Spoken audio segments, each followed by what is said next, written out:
ನಾನು ಮದುವೆಯಾಗುತ್ತಲೇ ವಿಧವೆಯಾದೆ. ಈ ದುಃಖವು ನನಗೆ ಕಡಿಮೆಯೇನೂ ಆಗಿರಲಿಲ್ಲ. ನಂತರದ ದಿನಗಳಲ್ಲಿ ಪರ್ವತವೇ ಬಂದು ನನ್ನ ತಲೆಯ ಮೇಲೆ ಬಿತ್ತು.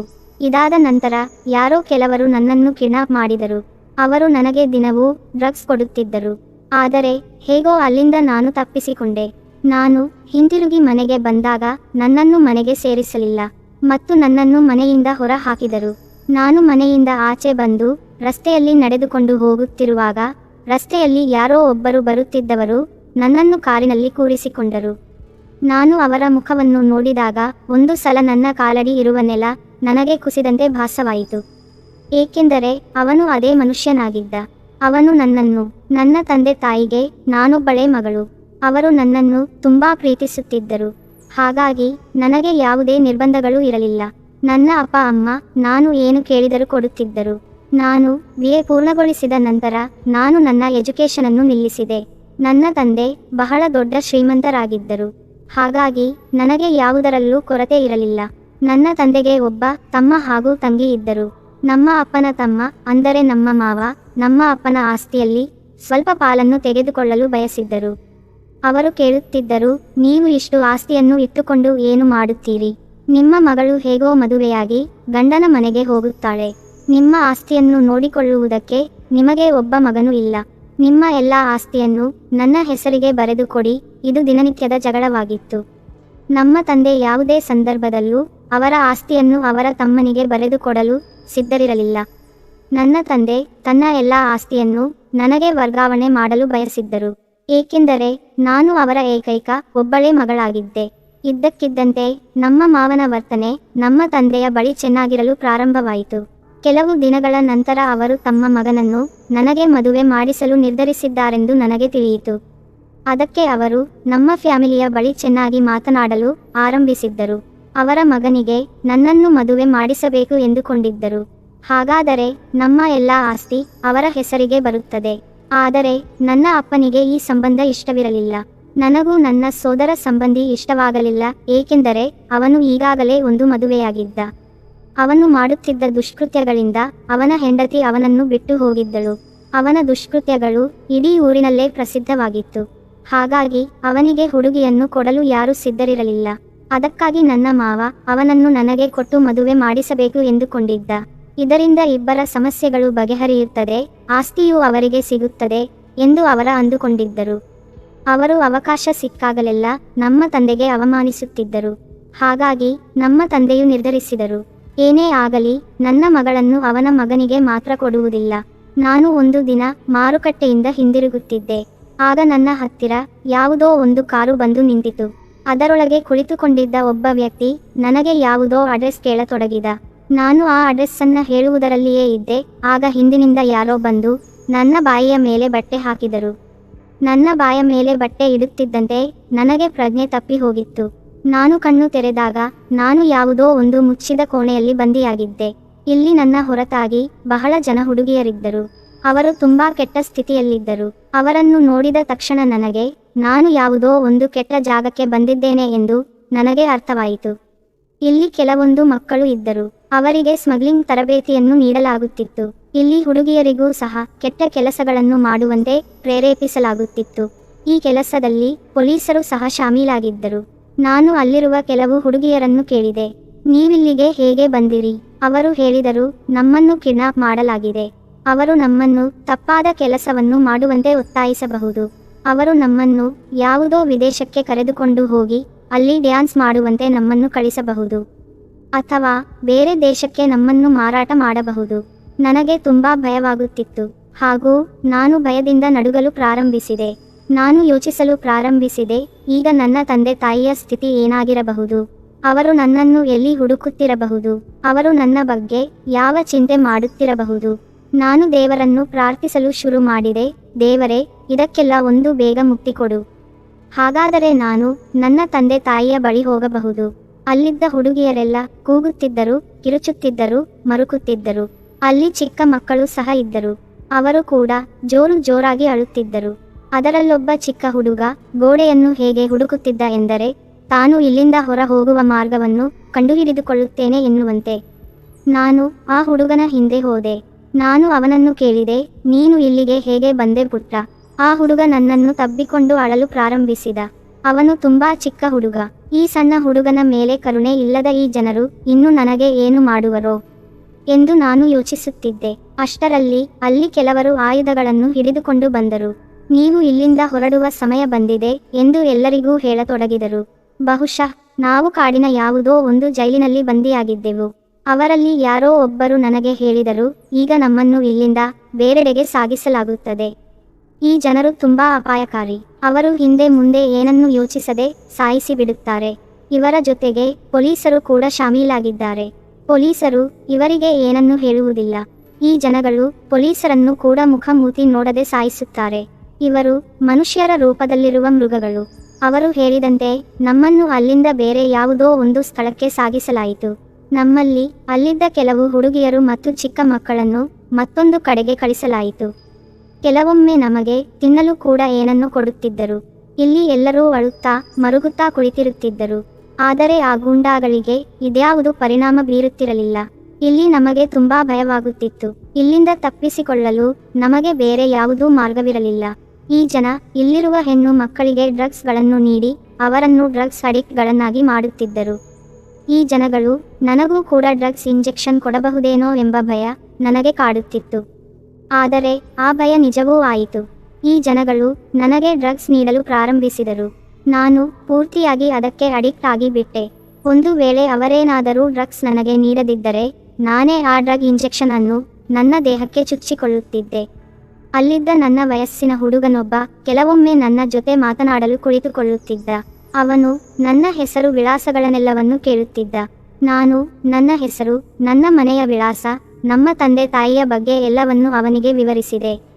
ಚಿಂತಿಸಬೇಡ, ನಾನು ನಿನ್ನನ್ನು ಇಲ್ಲಿಂದ ಹೇಗಾದರೂ ಪಾರು ಮಾಡುತ್ತೇನೆ ಎಂದು ನನಗೆ ಅವನು ಭರವಸೆ ಕೊಟ್ಟ. ಅವನು ಒಂದು ದಿನ ನನ್ನೊಂದಿಗೆ ಮಾತನಾಡುತ್ತಿರುವಾಗ ನಾನು ನನ್ನ ಫ್ಯಾಮಿಲಿಯ ಬಗ್ಗೆ ಹೇಳುತ್ತಿದ್ದೆ. ಹಾಗೆ ಹೇಳುತ್ತಾ ನಾನು ಅಳಲು ಪ್ರಾರಂಭಿಸಿದೆ. ನಾನು ನನ್ನ ಹೆತ್ತವರನ್ನು ತುಂಬಾ ಮಿಸ್ ಮಾಡಿಕೊಂಡಿದ್ದೇನೆ. ಅವರು ಯಾವ ಸ್ಥಿತಿಯಲ್ಲಿದ್ದಾರೋ ನನಗೆ ಗೊತ್ತಿಲ್ಲ. ಅವರು ನನ್ನನ್ನು ತುಂಬಾ ಪ್ರೀತಿಸುತ್ತಾರೆ. ಅವರು ಬದುಕಿದ್ದಾರೋ ಇಲ್ಲವೋ ಎಂಬುದು ನನಗೆ ಗೊತ್ತಿಲ್ಲ. ಆ ಹುಡುಗನ ಹೆಸರು ಲೋಕೇಶ್. ನಾನು ಹೀಗೆ ಕುಳಿತುಕೊಂಡು ಅಳುತ್ತಿದ್ದಾಗಲೆಲ್ಲ ಅವನು ನನಗೆ ಸಮಾಧಾನ ನೀಡುತ್ತಿದ್ದ. ನನಗೆ ಅವನ ಮೇಲೆ ಬಹಳ ನಂಬಿಕೆ ಇತ್ತು. ಇವನೊಂದಿಗೆ ಮಾತನಾಡಿದ ನಂತರ ನನಗೆ ಅನಿಸಿತು ನಾನು ಇಲ್ಲಿಂದ ಪಾರಾಗುತ್ತೇನೆ ಎಂದು. ಆದರೆ ಅಷ್ಟರಲ್ಲಿ ಯಾರೋ ಒಬ್ಬರು ಅವನನ್ನು ಪೊಲೀಸರಿಗೆ ಒಪ್ಪಿಸಿದರು. ಅದು ಅವರಲ್ಲಿ ಯಾರೋ ಒಬ್ಬರು ನಮ್ಮ ಮೇಲೆ ನಿಗಾ ಇಟ್ಟಿದ್ದರೆಂದು ಕಾಣುತ್ತದೆ. ನಾವು ಅಲ್ಲಿಂದ ಪಾರಾಗುತ್ತಿರುವ ವಿಷಯ ಅವರಿಗೆ ತಿಳಿದಿರಬಹುದು. ನಮ್ಮ ಮೇಲೆ ನಿಗಾ ಇಡುತ್ತಿದ್ದ ವ್ಯಕ್ತಿ ಆ ದಿನ ಸಿಕ್ಕಾಪಟ್ಟೆ ಎಣ್ಣೆ ಕುಡಿದು ಪೂರ್ತಿಯಾಗಿ ಪ್ರಜ್ಞಾಹೀನನಾಗಿದ್ದ. ಆಸುಪಾಸಿನಲ್ಲಿ ಯಾರೂ ಇಲ್ಲದಿದ್ದುದರಿಂದ ನಾವು ಆ ಅವಕಾಶವನ್ನು ಪೂರ್ತಿಯಾಗಿ ಉಪಯೋಗಿಸಿಕೊಂಡೆವು. ಅಲ್ಲಿ ಯಾರು ಯಾರಿಗೂ ಸಹಾಯ ಮಾಡಲು ಇರಲಿಲ್ಲ. ಹಾಗಾಗಿ ನಾವು ಅಲ್ಲಿಂದ ಓಡಲು ಪ್ರಾರಂಭಿಸಿದೆವು. ಎಲ್ಲರೂ ನಮಗೆ ಸ್ವತಂತ್ರ ಸಿಗಬೇಕು ಎಂದು ಕಾಯುತ್ತಿದ್ದರು. ಏಕೆಂದರೆ ಇಲ್ಲಿನ ಜೀವನ ನರಕಕ್ಕಿಂತ ಕಡಿಮೆ ಏನೂ ಇರಲಿಲ್ಲ. ಅಷ್ಟರಲ್ಲಿ ವಿಷಯ ತಿಳಿದ ಅಲ್ಲಿದ್ದ ಕೆಲವರು ನಮಗೆ ಗುಂಡು ಹಾರಿಸಿದರು. ಕೆಲವರಿಗೆ ಗುಂಡು ತಗಲಿತು, ಕೆಲವರು ಗಾಯಗೊಂಡರು, ಕೆಲವರು ಗುಂಡಿನಿಂದ ತಪ್ಪಿಸಿಕೊಂಡರು. ಬುಲೆಟ್ ನನಗೂ ತಗಲಿ ಪಾಸ್ ಆಗಿತ್ತು. ಆದರೆ ಆ ಸಮಯದಲ್ಲಿ ನಾನು ಅಲ್ಲಿಂದ ಹೊರ ಹೋಗಬೇಕಾಗಿತ್ತು. ನನಗೂ ಕೆಲವೊಂದು ಬುಲೆಟ್ಗಳು ಮೈಗೆ ತಾಗಿ ಹೋಗಿದ್ದವು. ಆದರೆ ಆ ಸಮಯದಲ್ಲಿ ಹೇಗಾದರೂ ನಾನು ಅಲ್ಲಿಂದ ಹೊರಗಡೆ ಬರಬೇಕಿತ್ತು. ಒಂದು ವೇಳೆ ನನಗೆ ಅಲ್ಲಿಂದ ತಪ್ಪಿಸಿಕೊಳ್ಳಲಾಗಲಿಲ್ಲವೆಂದಿದ್ದರೆ ನಾನು ಜೀವನ ಪೂರ್ತಿ ಆ ನರಕದಲ್ಲಿಯೇ ಕೊಳೆಯುವಂತಹ ಪರಿಸ್ಥಿತಿ ಬರಬಹುದಾಗಿತ್ತು. ಹಾಗಾಗಿ ನಾನು ಅಲ್ಲಿಂದ ಓಡಿ ತಪ್ಪಿಸಿಕೊಳ್ಳುವುದು ಅನಿವಾರ್ಯವಾಗಿತ್ತು. ಹಾಗಾಗಿ ನಾನು ಹಿಂದು ಮುಂದು ನೋಡದೆ ಅಲ್ಲಿಂದ ಓಟ ಕೀಳಲು ಶುರು ಮಾಡಿದೆ. ಅದೊಂದು ನಿರ್ಜನವಾದ ದಟ್ಟ ಅರಣ್ಯ. ನಾನು ಸುಸ್ತಾದರೂ ಅಲ್ಲಿಂದ ಓಡುವುದನ್ನು ಮಾತ್ರ ಬಿಡಲಿಲ್ಲ. ಅಲ್ಲಿಂದ ಓಡಿ ಕಷ್ಟಪಟ್ಟು ಒಂದು ರಸ್ತೆ ತಲುಪಿದಾಗ ನನ್ನ ಡ್ರಗ್ಸ್ ಅಡಿಕ್ಟ್ ನನ್ನನ್ನು ಸುತ್ತುವರೆಯಲು ಪ್ರಾರಂಭಿಸಿತು. ನಾನು ಏನೂ ತಿನ್ನದೆ ಅಥವಾ ಏನೂ ಕುಡಿಯದೆ ಇರಬಹುದಾಗಿತ್ತು. ಆದರೆ ನನಗೆ ಡ್ರಗ್ಸ್ ಇಲ್ಲದೆ ಬದುಕಲು ಸಾಧ್ಯವಿಲ್ಲ ಎನಿಸಿತು. ನಾನು ಹೊಟ್ಟೆಗೆ ಏನೂ ತಿನ್ನದೆಯೇ ಓಡುತ್ತಲೇ ಇದ್ದೆ. ಹಾಗಾಗಿ ನನಗೆ ಡ್ರಗ್ಸ್ ಸಿಗದೇ ಇರುವ ಕಾರಣ ತಲೆ ಸುತ್ತು ಬರಲು ಪ್ರಾರಂಭಿಸಿತು. ಹಾಗಾಗಿ ನಾನು ಪ್ರಜ್ಞೆ ತಪ್ಪಿ ಅಲ್ಲೇ ಬಿದ್ದು ಬಿಟ್ಟೆ. ನಾನು ಕಣ್ಣು ತೆರೆದಾಗ ಆಸ್ಪತ್ರೆಯಲ್ಲಿದ್ದೆ. ನಂತರ ಅಲ್ಲಿದ್ದ ಪೊಲೀಸರೆಲ್ಲ ನನ್ನ ಬಳಿಗೆ ಬಂದರು. ಅವರು ನನ್ನ ಹತ್ತಿರ ಪ್ರಶ್ನೆಗಳನ್ನು ಕೇಳಲು ಪ್ರಾರಂಭಿಸಿದರು. ಆದರೆ ಅವರಿಗೆ ಏನನ್ನು ಹೇಳುವ ಸ್ಥಿತಿಯಲ್ಲಿ ನಾನಿರಲಿಲ್ಲ. ಒಂದು ವೇಳೆ ಈ ಪೊಲೀಸರೆಲ್ಲ ಅದೇ ಗ್ಯಾಂಗ್ನಲ್ಲಿ ಶಾಮೀಲಾಗಿದ್ದರೆ ಮತ್ತೆ ಅವರೆಲ್ಲರೂ ಸೇರಿಕೊಂಡು ನನ್ನನ್ನು ಅದೇ ನರಕಕ್ಕೆ ಕಳಿಸಿದರೆ ಎಂದು ನಾನು ಹೆದರಿದೆ. ಹಾಗಾಗಿ ನಾನು ಅವರಿಗೆ ಏನನ್ನೂ ಹೇಳಲಿಲ್ಲ. ಅವರು ನನ್ನ ಮನೆಯ ವಿಳಾಸ ಕೇಳಿ ನಂತರ ನನ್ನ ಮನೆಯವರಿಗೆ ವಿಷಯ ತಿಳಿಸಿದರು. ಸ್ವಲ್ಪ ಸಮಯದ ನಂತರ ನನ್ನ ತಾಯಿ ನಾನಿರುವ ಸ್ಥಳಕ್ಕೆ ಬಂದಳು. ಅವಳು ನನ್ನನ್ನು ನೋಡಿದವಳು ನೋಡುತ್ತಲೇ ನಿಂತಿದ್ದಳು. ಅವಳಿಗೆ ನನ್ನನ್ನು ನೋಡಿ ನಾನು ಅವಳ ಮುಂದೆ ಇದ್ದೇನೆ ಎನ್ನುವುದು ಅವಳಿಗೆ ತನ್ನ ಕಣ್ಣುಗಳನ್ನೇ ನಂಬಲಾಗಲಿಲ್ಲ. ಅವಳು ನನ್ನನ್ನು ತಬ್ಬಿಕೊಂಡು ಅಳಲು ಪ್ರಾರಂಭಿಸಿದಳು. ನಾನು ಅವಳನ್ನು ಕೇಳಿದೆ, ಅಪ್ಪ ಎಲ್ಲಿ? ಅವರೇಕೆ ನಿಮ್ಮೊಂದಿಗೆ ಬರಲಿಲ್ಲ? ಅವರು ನನ್ನ ಮೇಲೆ ಕೋಪಗೊಂಡಿದ್ದಾರೆಯೇ? ಅವರಿಗೆ ನನ್ನನ್ನು ಭೇಟಿ ಮಾಡಲು ಇಷ್ಟವಿಲ್ಲವೇ ಎಂದು ನಾನಾ ಥರದ ಪ್ರಶ್ನೆ ಕೇಳಿದೆ. ನಿಮ್ಮ ಅಪ್ಪ ಮನೆಯಿಂದ ಬಂದಾಗಲೆಲ್ಲ ನೀವು ನಿಮ್ಮ ಮಗಳನ್ನು ಸರಿಯಾಗಿ ಬೆಳೆಸಲಿಲ್ಲ. ನೀವು ನಿಮ್ಮ ಮಗಳನ್ನು ಸರಿಯಾಗಿ ನಿಭಾಯಿಸಲಿಲ್ಲ. ಅದಕ್ಕೆ ನಿಮ್ಮ ಮಗಳು ಓಡಿ ಹೋಗಿದ್ದಾಳೆ ಎಂದು ಊರಿನ ಜನರೆಲ್ಲ ಪ್ರತಿದಿನವೂ ಅವರಿಗೆ ಗೇಲಿ ಮಾಡಲು ಪ್ರಾರಂಭಿಸಿದ್ದರು. ಊರಿನ ಜನರ ಈ ರೀತಿಯ ಕಟು ಮಾತುಗಳನ್ನು ಕೇಳಲಾಗದೆ ನಿಮ್ಮ ತಂದೆ ಆತ್ಮಹತ್ಯೆ ಮಾಡಿಕೊಂಡರು. ಅವರು ಈ ಲೋಕವನ್ನು ಬಿಟ್ಟು ಹೊರಟು ಹೋದರು ಎಂದು ಅವಳು ನನ್ನನ್ನು ತಬ್ಬಿಕೊಂಡು ಜೋರಾಗಿ ಅಳಲು ಪ್ರಾರಂಭಿಸಿದಳು. ಈ ಮಾತು ಕೇಳಿ ನನಗೆ ದೊಡ್ಡ ಶಾಕ್ ಆಯಿತು. ಆಕಾಶವೇ ಕಳಚಿ ತಲೆಯ ಮೇಲೆ ಬಿದ್ದಂತೆ ಭಾಸವಾಯಿತು. ನನ್ನ ತಾಯಿ ನನ್ನ ಸ್ಥಿತಿ ಹಾಗೂ ದುರಾದೃಷ್ಟವನ್ನು ನೆನೆಸಿಕೊಂಡು ಅಳುತ್ತಿದ್ದಳು. 2 ದಿನಗಳ ನಂತರ ನನ್ನ ಆರೋಗ್ಯ ಸ್ವಲ್ಪ ಸುಧಾರಿಸಿತ್ತು. ಹಾಗಾಗಿ ನಾವು ಮನೆಗೆ ಮರಳಿದೆವು. ನಾವು ಮನೆಗೆ ಕಾಲಿಡುತ್ತಲೇ ಕೆಲವರು ಹೇಳಲು ಪ್ರಾರಂಭಿಸಿದರು, ಓಡಿ ಹೋದವಳು ಮತ್ತೇಕೆ ವಾಪಸ್ ಬಂದೆ? ಮತ್ತೆ ಕೆಲವರು, ಆ ಹುಡುಗ ಎಲ್ಲಿ?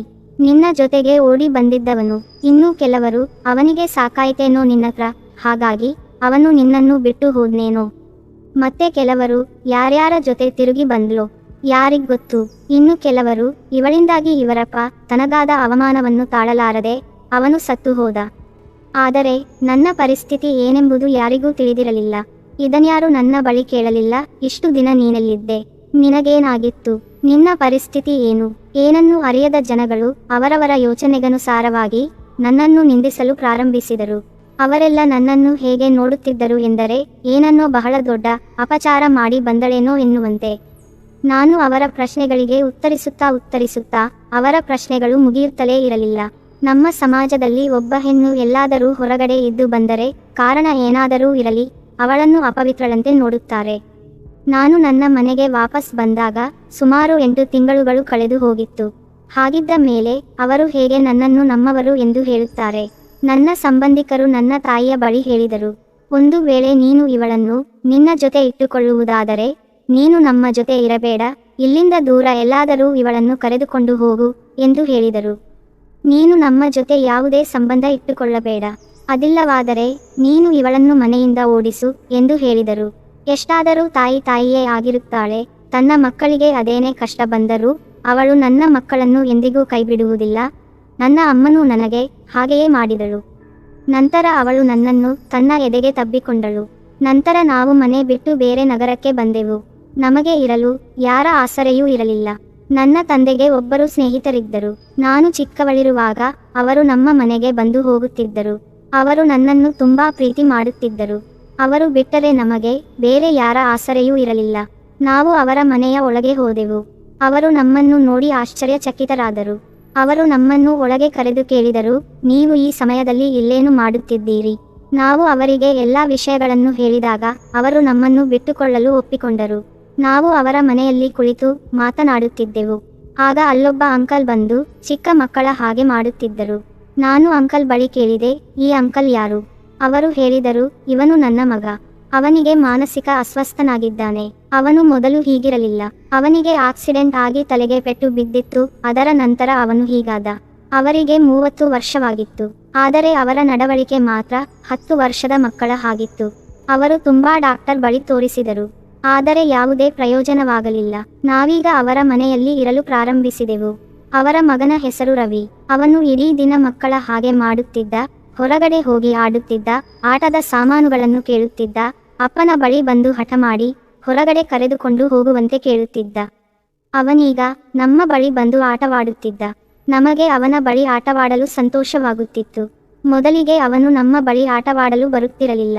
ಅವನ ನಮ್ಮ ಬಳಿ ಹೇಳುತ್ತಿದ್ದ, ಅಪ್ಪ ಹೇಳಿದ್ದಾರೆ, ಅಪರಿಚಿತರು ಯಾರೇ ಬಂದರೂ ಅವರ ಬಳಿ ಮಾತನಾಡಬೇಡ.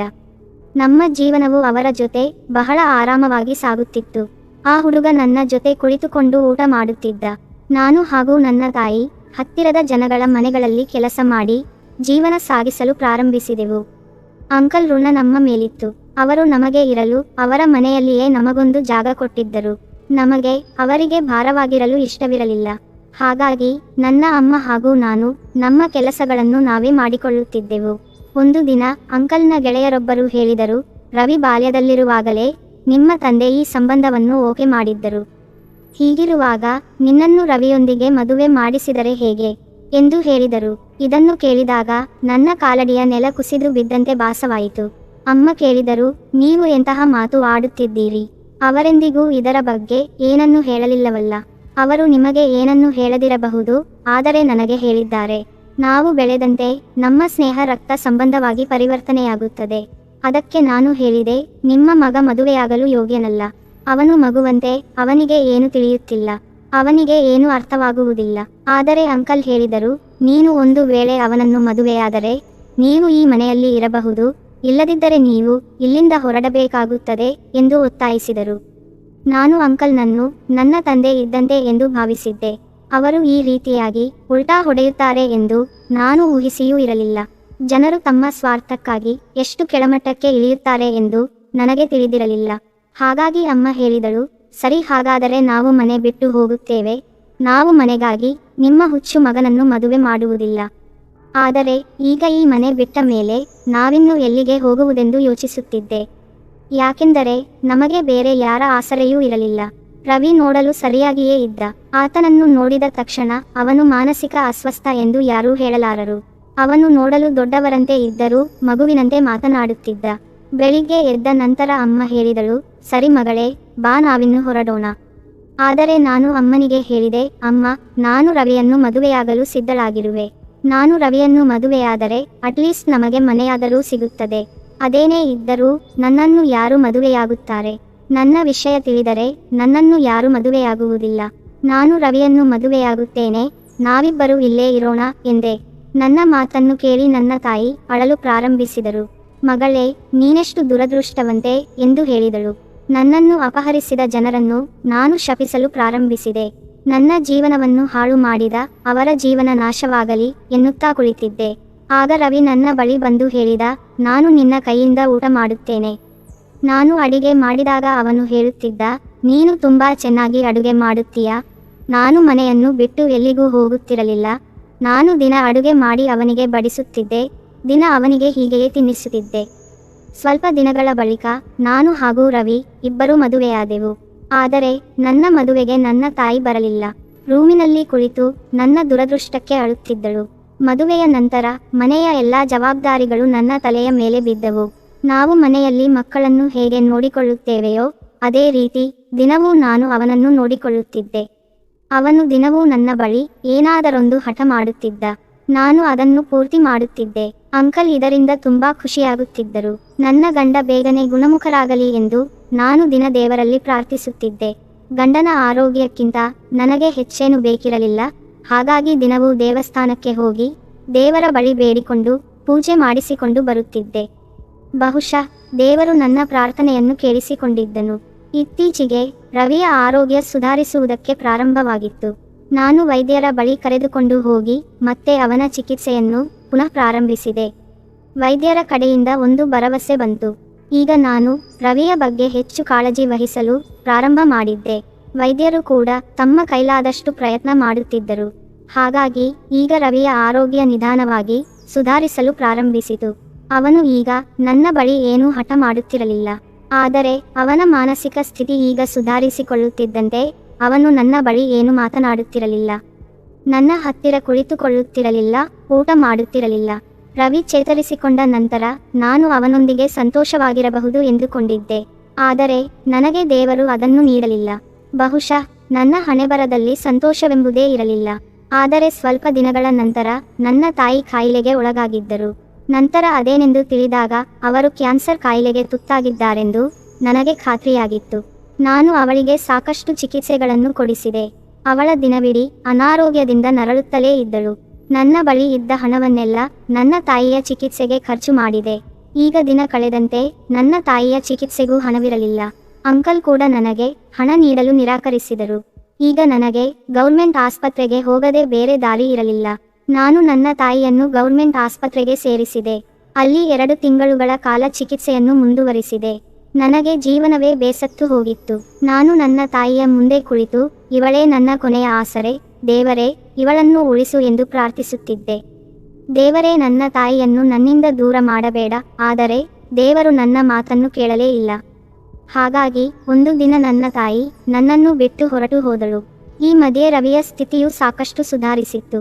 ಆದರೆ ಅವನು ನನ್ನನ್ನು ತನ್ನೊಂದಿಗೆ ಬಿಟ್ಟುಕೊಳ್ಳಲು ಸಿದ್ಧನಿರಲಿಲ್ಲ. ಮೊದಲು ನನ್ನ ತಂದೆ ನನ್ನನ್ನು ಬಿಟ್ಟು ಹೋದರು. ನಂತರ ನನ್ನ ಅಮ್ಮ ನನ್ನನ್ನು ಬಿಟ್ಟು ಹೋದರು. ನನಗೆ ನನ್ನ ಗಂಡ ಮಾತ್ರ ಆಸರೆಯಾಗಿದ್ದ. ಆದರೆ ಅವನು ನನ್ನನ್ನು ತಿರಸ್ಕರಿಸಿದ. ಈಗ ನಾನು ಭೂಮಿಯ ಮೇಲೆ ಬದುಕಲು ಯಾವುದೇ ಕಾರಣಗಳು ಉಳಿದಿರಲಿಲ್ಲ. ನಾನು ಒಂದು ವೇಳೆ ಈ ಭೂಮಿ ಮೇಲೆ ಬದುಕಿದರೂ ಯಾರಿಗೋಸ್ಕರ ಬದುಕೋದು? ನನ್ನ ಎಲ್ಲ ಸಂಬಂಧಗಳು ಕೊನೆಗೊಂಡಿದ್ದವು. ರವಿ ಚೇತರಿಸಿಕೊಂಡ ನಂತರ ನಾವಿಬ್ಬರೂ ಒಟ್ಟಿಗೆ ಬದುಕೋಣ ಎಂದುಕೊಂಡಿದ್ದೆ. ಆದರೆ ರವಿ ನನ್ನನ್ನು ದೂರವೇ ಇಡುತ್ತಿದ್ದ. ನಾವು ಮದುವೆಯಾದ ನಂತರ ಒಟ್ಟಿಗೆ ಇರಲಿಲ್ಲ. ಹೆಂಡತಿಗೆ ಗಂಡನಿಂದ ಸಿಗಬೇಕಾದ ಪ್ರೀತಿ ಪ್ರೇಮ ಸಿಗಲಿಲ್ಲ. ಆದರೂ ರವಿಯ ಜೊತೆ ನಾನು ಸಂತೋಷದಿಂದ ಸಂಬಂಧವನ್ನು ಉಳಿಸಿಕೊಂಡಿದ್ದೆ. ರವಿ ಚೇತರಿಸಿಕೊಂಡ ನಂತರ ಹೆಂಡತಿಗೆ ಸಿಗಬೇಕಾದ ಸ್ಥಾನಮಾನಗಳೆಲ್ಲವೂ ಸಿಗುತ್ತದೆ ಎಂದು ನಾನು ತಿಳಿದುಕೊಂಡಿದ್ದೆ. ಆದರೆ ನನ್ನ ಹಣೆಬರಹ ಬೇರೆಯದೇ ಇತ್ತು. ರವಿ ನನ್ನ ಕಡೆ ತಿರುಗಿಯೂ ನೋಡುತ್ತಿರಲಿಲ್ಲ. ಸಮಯ ಹೀಗೆ ಸಾಗುತ್ತಿರುವಾಗ ಒಂದು ದಿನ ನಾನು ಗರ್ಭಿಣಿ ಎಂಬುದು ತಿಳಿಯಿತು. ಜಗತ್ತಿನ ಪ್ರತಿಯೊಬ್ಬ ಮಹಿಳೆಯೂ ಈ ಸಂತೋಷಕ್ಕಾಗಿ ಕಾಯುತ್ತಿರುತ್ತಾಳೆ. ದುರಾದೃಷ್ಟವಶಾತ್ ಇದು ನನಗೆ ಸಂತೋಷವೋ ದುಃಖವೋ ಒಂದು ತಿಳಿಯಲಿಲ್ಲ. ಪ್ರಪಂಚದಲ್ಲಿ ನನಗೆ ಯಾವ ಸಂಬಂಧವೂ ಉಳಿದಿರಲಿಲ್ಲ. ಹಾಗಾಗಿ ನಾನು ಈ ಜಗತ್ತಿನಲ್ಲಿ ಎದುರಿಸಿದಂತಹ ಸಮಸ್ಯೆಗಳನ್ನು ಈ ಮಗು ಸಹ ಎದುರಿಸಬಾರದು ಎಂಬ ಉದ್ದೇಶದಿಂದ ನಾನು ಈ ಮಗು ಹುಟ್ಟಬೇಕು ಎಂದು ಬಯಸಲಿಲ್ಲ. ಹಾಗಾಗಿ ನಾನು ಆಸ್ಪತ್ರೆಗೆ ಹೋಗಿ ಮಗುವನ್ನು ಅಬಾರ್ಷನ್ ಮಾಡುವ ಬಗ್ಗೆ ನರ್ಸ್ ಬಳಿ ಕೇಳಿದೆ. ನನ್ನನ್ನು ಕೂಲಂಕುಷವಾಗಿ ಪರೀಕ್ಷಿಸಿದ ನರ್ಸ್ ಹೇಳಿದರು, ನೀನು ತುಂಬಾ ದುರ್ಬಲಳಾಗಿ ಹಾಗೂ ಬಹಳ ನಿಶಕ್ತಿಯಾಗಿರುವೆ. ಹಾಗೇನಾದರೂ ನಾವು ಮಾಡಿದರೆ ನಿನ್ನ ಜೀವಕ್ಕೆ ಆಪತ್ತು ಬರಬಹುದು ಎಂದು ಹೇಳಿದರು. ಹಾಸ್ಪಿಟಲ್ನಿಂದ ಮನೆಗೆ ಹಿಂತಿರುಗುವವರೆಗೂ ನಾನು ಯೋಚಿಸುತ್ತಿದ್ದೆ, ಒಂದು ವೇಳೆ ಈ ಮಗು ಭೂಮಿ ಮೇಲೆ ಬಂದರೆ ಅದನ್ನು ರವಿ ಹೇಗೆ ನೋಡಿಕೊಳ್ಳುತ್ತಾನೆ? ಪತಿಯಾಗಿ ತನ್ನ ಕರ್ತವ್ಯವನ್ನು ಸರಿಯಾಗಿ ನಿಭಾಯಿಸಿದ ಗಂಡ, ಅವನು ತನ್ನ ಮಕ್ಕಳನ್ನು ನೋಡಿಕೊಳ್ಳುವನೆ? ನಾನು ಈ ಮನೆಗೆ ಬಂದು 9 ತಿಂಗಳು ಕಳೆದು ಹೋಗಿದ್ದವು. ಈ ಸಮಯದಲ್ಲಿ ನನ್ನ ಆರೋಗ್ಯವು ಸರಿ ಇರುತ್ತಿರಲಿಲ್ಲ. ನನಗೆ ತುಂಬಾ ನಿಶಕ್ತಿಯಾಗಿತ್ತು. ನಾನು ಬಲಹೀನಳಾಗಿದ್ದೆ. ನನ್ನ ಆರೋಗ್ಯವು ಹದಗೆಟ್ಟಿತು. ಆದರೆ ಮಗು ಹುಟ್ಟಿದ ನಂತರ ನನ್ನ ಮಗುವಿನ ಮುಖವನ್ನು ನೋಡಿದಾಗ ನನ್ನ ಹೃದಯದಲ್ಲಿ ಪ್ರೀತಿ ಜಾಗೃತವಾಗುತ್ತಿತ್ತು. ನಾನು ನನ್ನ ಮಗುವನ್ನು ನನ್ನ ಎದೆಗೆ ಅಪ್ಪಿಕೊಂಡೆ. ಇಂಥ ನಿಷ್ಕಲ್ಮಶ ಮನಸ್ಸಿನಿಂದ ಕೂಡಿರುವ ಮಗುವನ್ನು ಸಾಯಿಸಲು ನೋಡಿದ ತಾಯಿ ನಾನೆಂತಹ ಪಾಪಿ ಎಂದು ನನ್ನನ್ನು ನಾನು ಶಪಿಸಿಕೊಳ್ಳಲು ಪ್ರಾರಂಭಿಸಿದೆ. ಇಂದು ನಾನು ಒಬ್ಬ ತಾಯಿಯಾಗಿ ತಾಯಿ ಮಗುವಿನ ಸಂಬಂಧ ಅದೆಷ್ಟು ಪವಿತ್ರವಾಗಿದೆ ಎಂದು ನಾನು ಅರಿತುಕೊಂಡೆ. ನಾನು ನನ್ನ ಕೆಟ್ಟ ಆಲೋಚನೆಗೆ ನಾಚಿಕೆ ಪಟ್ಟು ದೇವರಲ್ಲಿ ಕ್ಷಮೆಯಾಚಿಸಿದೆ. ಈ ಮಗು ಈ ಜಗತ್ತಿಗೆ ಬಂದ ನಂತರ ನನ್ನ ಸಂಪೂರ್ಣ ಜೀವನವೇ ಬದಲಾಯಿತು. ನನ್ನ ಮಗುವಿನ ಜೊತೆಗೆ ನನ್ನ ಗಂಡನ ನಡತೆಯು ಬಹಳ ಚೆನ್ನಾಗಿತ್ತು. ಅವನು ನನ್ನೊಂದಿಗೆ ಮಾತನಾಡದಿದ್ದರೂ ಆ ಮಗುವನ್ನು ಬಹಳ ಚೆನ್ನಾಗಿ ನೋಡಿಕೊಳ್ಳುತ್ತಿದ್ದ. ನನಗಿಷ್ಟೇ ಸಾಕಾಗಿತ್ತು. ನಾನು ಇಡೀ ದಿನ ಆ ಮಗುವಿನ ಆರೈಕೆಯಲ್ಲಿ ಕಳೆಯುತ್ತಿದ್ದೆ. ಇದೇ ರೀತಿಯಾಗಿ ನಮ್ಮ ಜೀವನ ಸಾಗುತ್ತಿತ್ತು. ಈಗ ನಾನು ಸ್ವಲ್ಪ ಖುಷಿಯಾಗಿರಲು ಪ್ರಾರಂಭಿಸಿದೆ. ದೇವರು ನನ್ನ ಹಣೆಬರಹದಲ್ಲಿ ಸಂತೋಷವನ್ನು ಇಟ್ಟಿದ್ದಾನೆ ಎಂದು ನಾನು ಭಾವಿಸಿದೆ. ನಾನು ನನ್ನ ಮಗುವಿಗೆ ಆಯನ್ ಎಂದು ಹೆಸರಿಟ್ಟಿದ್ದೆ. ಈಗ ನನ್ನ ಮಗ ತುಂಬಾ ಬೆಳೆದಿದ್ದ. ಅವನು ನನಗೆ ಅಮ್ಮ ಎಂದು ಹೆಸರನ್ನು ಕೂಗಿ ಕರೆಯುತ್ತಿದ್ದ. ನನ್ನ ಜೀವನದಲ್ಲಿ ಒಂದು ವಿಶೇಷವಾದ ಸಂಬಂಧ ಸೃಷ್ಟಿಯಾಗಿರುವುದು ನನಗೆ ತುಂಬಾ ಖುಷಿ ಅನಿಸಿತು. ಅದು ಎಂಥ ಸಂಬಂಧವೆಂದರೆ ಅದನ್ನು ಯಾರಿಂದಲೂ ಬೇರ್ಪಡಿಸಲು ಸಾಧ್ಯವಿಲ್ಲ. ಒಂದು ದಿನ ರವಿ ಕೆಲಸಕ್ಕೆ ಹೋಗಿದ್ದಾಗ ಸಂಜೆ ಸಮಯದಲ್ಲಿ ನಾನು ಅವನು ಬರುವುದನ್ನು ಕಾಯುತ್ತಾ ಕುಳಿತಿದ್ದೆ. ಆಗ ಯಾರೋ ಒಬ್ಬರು ಬಂದು ನನಗೆ ಹೇಳಿದರು, ರವಿಗೆ ಅಪಘಾತವಾಗಿದೆ, ಅವನು ತೀರಿಕೊಂಡಿದ್ದಾನೆ ಎಂದು ಹೇಳಿದಾಗ ಮತ್ತೆ ಅವನು ಈ ಜಗತ್ತಿಗೆ ಬರುವುದಿಲ್ಲ ಎಂಬ ವಿಷಯ ತಿಳಿದಾಗ ನನ್ನ ತಲೆಯ ಮೇಲೆ ಚಪ್ಪಡಿ ಕಲ್ಲು ಎಳೆದಂತಾಯಿತು. ಒಂದಷ್ಟು ದಿನ ಖುಷಿಯಾಗಿದ್ದ ನನಗೆ ಮತ್ತೆ ದುರದೃಷ್ಟ ಒಕ್ಕರಿಸಿಕೊಂಡಿತು. ರವಿ ನನ್ನ ಜೊತೆ ಮಾತನಾಡದೇ ಇದ್ದರೂ ಅವನಿಂದ ನಾನು ಒಂಟಿಯಾಗಿದ್ದರೂ ಅವನು ನನ್ನ ಮಗುವನ್ನು ಚೆನ್ನಾಗಿ ನೋಡಿಕೊಳ್ಳುತ್ತಿದ್ದ. ಆದರೆ ಈಗ ನನಗೆ ಯಾರ ಆಸರೆಯೂ ಇರಲಿಲ್ಲ. ಮನೆಯಲ್ಲಿದ್ದ ಎಲ್ಲ ಹಣವೂ ಖರ್ಚಾಗಿ ಹೋಗಿತ್ತು. ನನ್ನ ಗಂಡ ಮನೆಗೆ ದುಡಿದುಕೊಂಡು ಬರುತ್ತಿದ್ದ. ಅವನು ನನ್ನ ಬಳಿ ಮಾತಾಡದಿದ್ದರೂ ಮನೆಗೆ ಸಾಮಾನು ತಂದು ಹಾಕುತ್ತಿದ್ದ. ಆದರೆ ಈಗ ನನ್ನ ಬಳಿ ಮಗುವಿಗೆ ಊಟ ಹಾಕಲು ದುಡ್ಡಿರಲಿಲ್ಲ. ಮಗು ಹಸುವಿನಿಂದ ಅಳುತ್ತಲೇ ಇತ್ತು. ಆದರೆ ಅದಕ್ಕೆ ತಿನ್ನೋದಕ್ಕೆ ಕೊಡಲು ನನ್ನ ಬಳಿ ಏನೂ ಇರಲಿಲ್ಲ. ತಾಯಿ ಹಸುವಿನಿಂದ ಇರಬಲ್ಲಳು, ಆದರೆ ಮಕ್ಕಳನ್ನು ಹಸಿವಿನಿಂದ ಇಡಲಾರಳು. ನನಗೆ ಒಂದು ಮನೆಯನ್ನು ಸ್ವಚ್ಛಗೊಳಿಸುವ ಕೆಲಸ ಸಿಕ್ಕಿತು. ನಾನು ಅಲ್ಲಿ ಕೆಲಸ ಮಾಡಿ ಮಗುವಿಗೆ ಆಹಾರವನ್ನು ತಂದು ತಿನ್ನಿಸುತ್ತಿದ್ದೆ. ಆದರೆ ಆ ಮನೆಯ ಮಾಲೀಕ ನನ್ನನ್ನು ಕೆಟ್ಟ ದೃಷ್ಟಿಯಿಂದ ನೋಡುತ್ತಿದ್ದ. ನಾನು ಅವನು ಮನೆಗೆ ಹೋದಾಗಲೆಲ್ಲ ನನ್ನನ್ನು ಗುರಾಯಿಸಿಕೊಂಡು ನೋಡುತ್ತಿದ್ದ. ನನ್ನ ಹತ್ತಿರವೇ ಬಂದ. ನಾನು ಈ ವಿಷಯವನ್ನು ಅವರ ಮನೆಯಲ್ಲಿ ಹೇಳಿದಾಗ ಅವನನ್ನೇ ಸುಳ್ಳಿ ಎಂದು ಸಾಬೀತುಪಡಿಸಿ ನನ್ನನ್ನು ಮನೆಯಿಂದ ಹೊರಹಾಕಿದರು. ನಾನು ಆ ಮನೆಯಿಂದ ಹೊರಬಂದ ನಂತರ ನನ್ನ ಪಕ್ಕದ ಮನೆಯವರೊಬ್ಬರು ನನಗೆ ಹೇಳಿದರು, ನಾನೊಂದು ಕಡೆ ಹೊಲಿಗೆ ಕೆಲಸಕ್ಕೆ ಹೋಗುತ್ತಿದ್ದೇನೆ, ನೀನು ಬೇಕಾದರೆ ಬರಬಹುದು. ಅಲ್ಲಿನ ಯಜಮಾನರು ತುಂಬಾ ಒಳ್ಳೆಯವರು, ಹೃದಯವಂತರು, ಅವರು ನಿಮಗೆ ಏನಾದರೂ ಸಹಾಯ ಮಾಡಬಹುದು ಎಂದರು. ನನಗೂ ಕೆಲಸವಿರಲಿಲ್ಲ. ಹಾಗಾಗಿ ನಾನು ಅವಳ ಜೊತೆ ಕೆಲಸಕ್ಕೆ ಹೋಗಲು ಒಪ್ಪಿಕೊಂಡೆ. ಮರುದಿನ ನಾನು ಕೆಲಸ ಮಾಡುವ ಜಾಗಕ್ಕೆ ಹೋದಾಗ ಅಲ್ಲಿ ಯಜಮಾನರು ಇರಲಿಲ್ಲ, ಅವರ ಮ್ಯಾನೇಜರ್ ಇದ್ದರು. ನನಗೆ ಕೆಲಸ ಕೊಟ್ಟಿದ್ದ ವ್ಯಕ್ತಿಗೆ ಬಹಳ ದೊಡ್ಡ ಬಟ್ಟೆ ಫ್ಯಾಕ್ಟರಿ ಇತ್ತು. ಅಲ್ಲಿ ಅನೇಕ ಮಹಿಳೆಯರು ಕೆಲಸ ಮಾಡುತ್ತಿದ್ದರು. ನಾನು ಕೂಡ ಅಲ್ಲಿ ಕೆಲಸ ಪ್ರಾರಂಭಿಸಿದೆ. ಅಲ್ಲಿ ನನಗೆ ಒಳ್ಳೆ ಸಂಬಳ ಸಿಗುವುದಕ್ಕೆ ಪ್ರಾರಂಭವಾಯಿತು. ಹಾಗಾಗಿ ನನ್ನ ಮಗುವನ್ನು ನಾನು ಶಾಲೆಗೆ ಕಳುಹಿಸಲು ಪ್ರಾರಂಭಿಸಿದೆ. ಈಗ ನನ್ನ ಜೀವನ ಸ್ವಲ್ಪ ಚೆನ್ನಾಗಿ ಸಾಗುವುದಕ್ಕೆ ಪ್ರಾರಂಭವಾಯಿತು. ಅಲ್ಲಿ ನನ್ನ ಕೆಲಸ ಮುಗಿದ ನಂತರ ನಾನು ಮನೆಗೆ ಹೋಗುತ್ತಿದ್ದೆ. ಒಂದು ದಿನ ಕಾರ್ಖಾನೆಯ ಮಾಲೀಕರು ಅಲ್ಲಿಗೆ ಬಂದರು. ಅವರು ನನ್ನ ಕೆಲಸವನ್ನು ನೋಡಿ ಬಹಳ ಖುಷಿಪಟ್ಟರು, ನನ್ನನ್ನು ತುಂಬಾ ಹೊಗಳಿದರು. ನೀನು ತುಂಬಾ ಕಷ್ಟಪಟ್ಟು ಶ್ರದ್ಧೆಯಿಂದ ಕೆಲಸ ಮಾಡುತ್ತಿರುವೆ ಎಂದು ಹೇಳಿದರು. ಅವರು ದಿನವೂ ನನ್ನ ಬಳಿ ಕುಳಿತು ನನ್ನ ಕೆಲಸವನ್ನು ನೋಡುತ್ತಿದ್ದರು. ನಾನು ದಿನವೂ ನನ್ನ ಮುಖಕ್ಕೆ ಸ್ಕಾರ್ಫ್ ಹಾಕಿಕೊಂಡು ಬರುತ್ತಿದ್ದೆ, ಹಾಗಾಗಿ ಅವರು ನನ್ನ ಮುಖವನ್ನು ನೋಡಿರಲಿಲ್ಲ. ಅವರು ನನಗೆ ಕೇಳಿದರು, ನಿಮ್ಮ ಮನೆಯಲ್ಲಿ ಯಾರ್ಯಾರಿದ್ದಾರೆ? ನಾನು ನನ್ನ ಜೀವನದ ದುರದೃಷ್ಟಕರ ಸಂಗತಿಯನ್ನೆಲ್ಲ ಅವರಿಗೆ ಹೇಳಿದೆ. ನನಗೆ ಒಬ್ಬ ಮಗನಿದ್ದಾನೆ, ನನ್ನ ಗಂಡ ತೀರಿ ಹೋಗಿದ್ದಾರೆ ಎಂದಾಗ ಅವರು ಬಹಳ ಬೇಸರ ಪಟ್ಟುಕೊಂಡರು.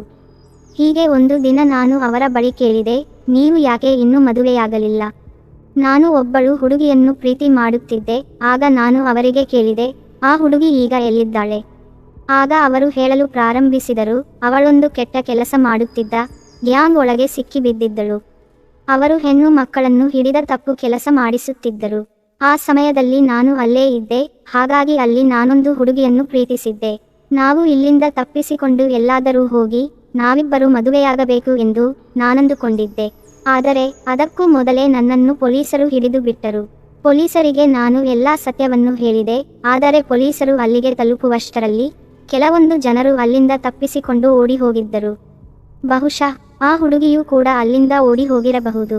ನಾನು ಆ ಹುಡುಗಿಯನ್ನು ಹುಡುಕಲು ಬಹಳ ಪ್ರಯತ್ನಿಸಿದೆ, ಆದರೆ ಅವಳು ಎಲ್ಲಿಯೂ ಸಿಗಲಿಲ್ಲ. ಅವರ ಮನೆಗೆ ಹೋಗಿ ವಿಚಾರಿಸಿದಾಗ ಅವರನ್ನು ಮನೆಯಿಂದ ಓಡಿಸಿದ್ದಾರೆ ಎಂಬ ವಿಷಯ ತಿಳಿದು ಬಂತು. ನಂತರ ನಾನು ಯಾರನ್ನೂ ಪ್ರೀತಿಸಲಿಲ್ಲ. ಬೇಕಾದರೆ ನಾಳೆ ನಿಮಗೆ ನಾನು ಅವಳ ಫೋಟೋವನ್ನು ತೋರಿಸುತ್ತೇನೆ. ಮರುದಿನ ಅವಳ ಫೋಟೋವನ್ನು ತೆಗೆದುಕೊಂಡು ಬಂದು ಹೇಳಿದರು, ಅವಳ ಫೋಟೋದಲ್ಲಿರುವ ಕಣ್ಣುಗಳು ಕೂಡ ನಿಮ್ಮಂತೆಯೇ ಇವೆ. ನಾನು ಅವಳ ಫೋಟೋವನ್ನು ನೋಡಿದಾಗ ನಿಜಕ್ಕೂ ಆಶ್ಚರ್ಯಚಕಿತಳಾದೆ. ಆ ಫೋಟೋ ನನ್ನದೇ ಆಗಿದ್ದು ನಾನು ಅವನ ಬಳಿ ಕೇಳಿದೆ, ನೀನು ನನ್ನನ್ನು ನಿಜವಾಗಿಯೂ ಪ್ರೀತಿಸುತ್ತಿದ್ದೀಯಾ? ನಾನು ನನ್ನ ಮುಖವನ್ನು ಅವನಿಗೆ ತೋರಿಸಿದಾಗ ಅವನು ಬಹಳ ಸಂತೋಷಪಟ್ಟನು. ಅವನು ಸಂತೋಷದಿಂದ ನನ್ನ ತಬ್ಬಿಕೊಂಡನು.